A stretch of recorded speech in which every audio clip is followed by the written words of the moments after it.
আজ ৩৬ জুলাই বাংলাদেশের গণতান্ত্রিক ইতিহাসে এক স্মরণীয় মাইলফলকের দিন। তারিখটি ৫ আগস্ট হলেও দিনটিকে বলা হচ্ছে ৩৬ জুলাই। জুলাইয়ের ৩৬ দিনের টানা আন্দোলনের ফসলে এই দিনই দেশ ছাড়তে বাধ্য হন তৎকালীন প্রধানমন্ত্রী শেখ হাসিনা। এই দিনেই জনগণের অন্তরে জমে থাকা দীর্ঘকালের নীরব প্রতিবাদ রূপ নেয় এক সুসংগঠিত গণজাগরণে, যা তৎকালীন সরকার পতনের শক্তি হয়ে দাঁড়ায়। সেই প্রতিরোধের মুখেই শেখ হাসিনা বাধ্য হন দেশ ত্যাগে এবং এর সঙ্গেই অবসান ঘটে দীর্ঘ ১৬ বছরের এক আওয়ামী শাসনের। সেদিনের সকালটা অন্য ১০টা সকালের মতো ছিল না। ২০২৪ সালের ৫ আগস্ট উৎকণ্ঠা, ভয় আর দীপ্ত শপথের এক অবিশ্বাস্য সকাল ছিল সেদিন। রাজধানী সহ সারা দেশে গুমোট পরিবেশ, রাস্তাঘাট নিস্তব্ধ, চারদিকে যেন একটা অজানা উৎকণ্ঠা। বিগত ৩৫ দিনের আন্দোলনে শহীদদের স্বজনদের চাপা কান্না আর রাজপথে না শুকানো রক্তের দাগ এমন এক ভীতিকর পরিবেশ দেশের আনাচে কানাচে সৃষ্টি করে, জানিয়ে সকলে ছিল অধীর আগ্রহে। সবকিছু ছাপিয়ে এক জনবিস্ফোরণের প্রতীক্ষায় ছিল পুরো দেশ। সকাল ১০টায় সেদিন ঢাকার রাস্তাগুলো ছিল অস্বাভাবিক রকমের নিস্তব্ধ।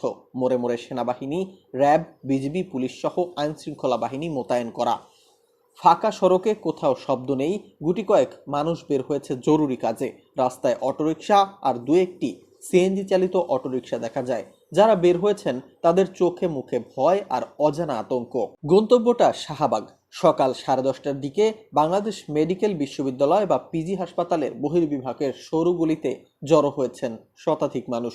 তাদের কয়েকজনের হাতে হ্যান্ডমাইক, মুখে স্লোগান।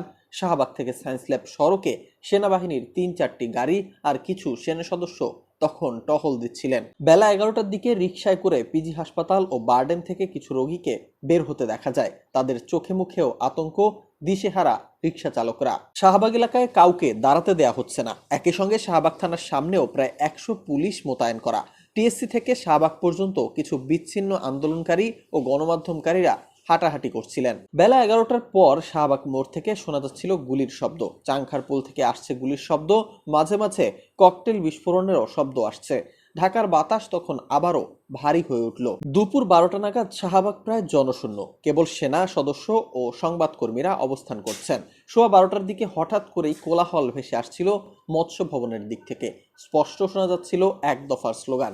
এরপর ধীরে ধীরে শাহবাগে এগিয়ে আসে প্রায় ৫ শতাধিক মানুষের এক মিছিল। সেই মিছিলের অগ্রভাগে ছিলেন ৫০ জন নারী। মিছিলে ছিল ১৬ বছরের কিশোর থেকে ৬৫ বছরের বৃদ্ধ।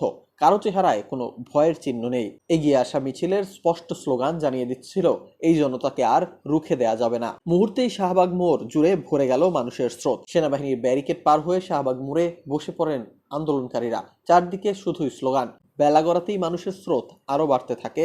শাহবাগ রূপ নিল এক গণজাগরণে। ঠিক তখনই খবর এলো সেনাপ্রধান জাতির উদ্দেশ্যে ভাষণ দেবেন। এরপর বজ্রপাতের মতো ছড়িয়ে পড়ে শেখ হাসিনার দেশ ছেড়ে পালিয়ে যাওয়ার খবর। শুরু হয় জনতার উল্লাস। এর পরপরই ঢল নামে শাহবাগে। শুধু ঢাকা নয়, গাজীপুর, নারায়ণগঞ্জ সহ আশপাশের মানুষ ছুটে আসতে শুরু করে। শাহবাগ হয়ে ওঠে এক বিজয়ের মঞ্চ। এখান থেকেই শুরু হয় মার্চ টু গণভবন। দুপুর অবধি মানুষ যখন গণভবনে পৌঁছে গেছেন, ততক্ষণে দেশ ছেড়ে চলে গেছেন তৎকালীন প্রধানমন্ত্রী শেখ হাসিনা। টানা ৩৬ দিনের আন্দোলনের চূড়ান্ত বিজয় অর্জন করে ছাত্র জনতা। বিজয় মিছিলের এক অনন্য দৃশ্য দেখা যায় সেদিন। কেউ কাঁদে, কেউ বা হাসে, কেউ বা মাটিতে সিজদা দেন, কেউ সেনা সদস্যদের জড়িয়ে ধরে আনন্দ ভাগাভাগি করেন। কানায় কানায় পূর্ণ হয়ে যায় গণভবন এবং সংসদ ভবন এলাকা। আজ সেই দিনটিরই ১ বছর পূর্তি। ৫ আগস্ট বা ৩৬ জুলাইয়ের ১ বছর।